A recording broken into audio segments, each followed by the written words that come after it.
ആ കരവീരപുരത്ത് കോലാപുരത്തിൽ തപസ് ചെയ്യണ തൻ്റെ പത്നിയെ ലക്ഷ്മിയെ ഓർത്തു മനസ്സിൽ സ്തുതിച്ചു എന്നാണ് പറയണത്. അവളെ വിയോഗിനിയായിട്ട് കരുതി ഭഗവാൻ. അതായത് എന്നെ നഷ്ടപ്പെട്ടവളായിട്ട് കരുതി. വാസ്തവത്തിൽ അമ്മയായിട്ട് ഉപേക്ഷിച്ച് പോയതാണ്. പക്ഷെ നാരായണനെ നഷ്ടപ്പെട്ടവളായിട്ട് മനസ്സിൽ വിചാരിച്ചിട്ട്, വലിയ വിഷമം വിചാരിച്ചിട്ട്, ദേവന്മാരിൽ വെച്ച് ദേവദേവനായിട്ടുള്ള ഭഗവാൻ സാധാരണ മനുഷ്യരെ പോലെ പെട്ടെന്ന് അങ്ങോട്ട് വിമ്മിക്കരഞ്ഞു. ലക്ഷ്മിയെ ആലോചിച്ചിട്ട് ലോകരീതി, ലോകത്തിൻ്റെ രീതി അതാണ്, കരയണം. ആലോചിച്ച് വിഷമമുണ്ടെങ്കിൽ കരയണം. ഭഗവാൻ നമ്മളെപ്പോലെ കരഞ്ഞു.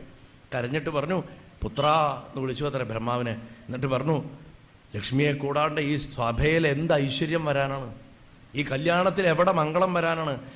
കല്യാണം മംഗളം എന്നാ പറയാ അല്ലേ? കല്യാണം മംഗളച്ചടങ്ങാണ്. മംഗളം എന്ന വാക്ക് വരണമെങ്കിൽ അവിടെ മഹാലക്ഷ്മി വരണം.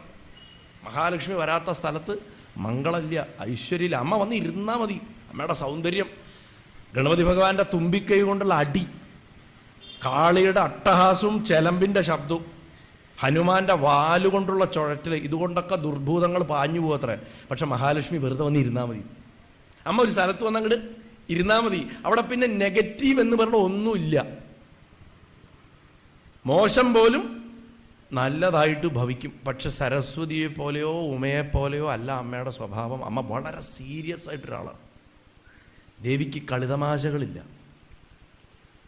അമ്മയെപ്പോലെ ഉമയെപ്പോലെ വഴങ്ങി നിന്ന് കുട്ടികളല്ലേ എന്ന് പറഞ്ഞിട്ടുള്ളതില്ല.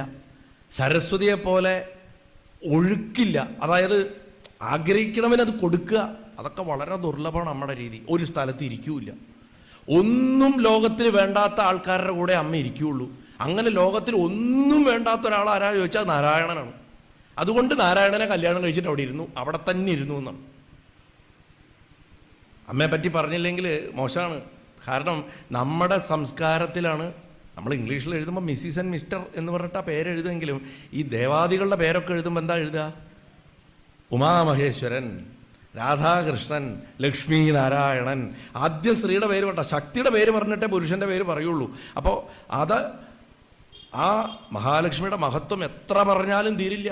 അപ്പോൾ ആ അമ്മയെ ആലോചിച്ചിട്ട് ആ ഭഗവാൻ വിഷമിക്കുക. എന്നിട്ട് പറയാം, അവളെ കൂടാതെ സ്ത്രീകളുടെ കൂട്ടത്തിൽ ദേവന്മാരും അതേപോലെ ഞാനും ശോഭിക്കില്ല, നമുക്കൊന്നും ഒരു വിലയില്ല. മഹാലക്ഷ്മി ഇല്ലെങ്കിൽ ലക്ഷ്മിയാണ് ഐശ്വര്യം, ആരോഗ്യം, സമ്പത്ത്, സകലതും. അമ്മ എന്ന് പറഞ്ഞാൽ വെറുതെ എണ്ണുന്ന പണം മാത്രമല്ല, പ്രപഞ്ചത്തിൽ പുഷ്ടിയായിട്ടിരിക്കുന്നതിലൊക്കെ ലക്ഷ്മിയെ കാണാം. യൗവനാവസ്ഥയിലുള്ള സകല വസ്തുക്കളിലും ഒരു പഴം കറക്റ്റ് പഴുത്ത് പാകായ അത് മഹാലക്ഷ്മിയാണ്. അത് കണ്ടാൽ അറിയാം. പ്രപഞ്ചത്തിൽ ലക്ഷ്മിയുടെ ഐശ്വര്യം നിൽക്കുന്നത് എങ്ങനെയാണെന്ന് കണ്ടാൽ നമുക്ക് അറിയാൻ പറ്റും.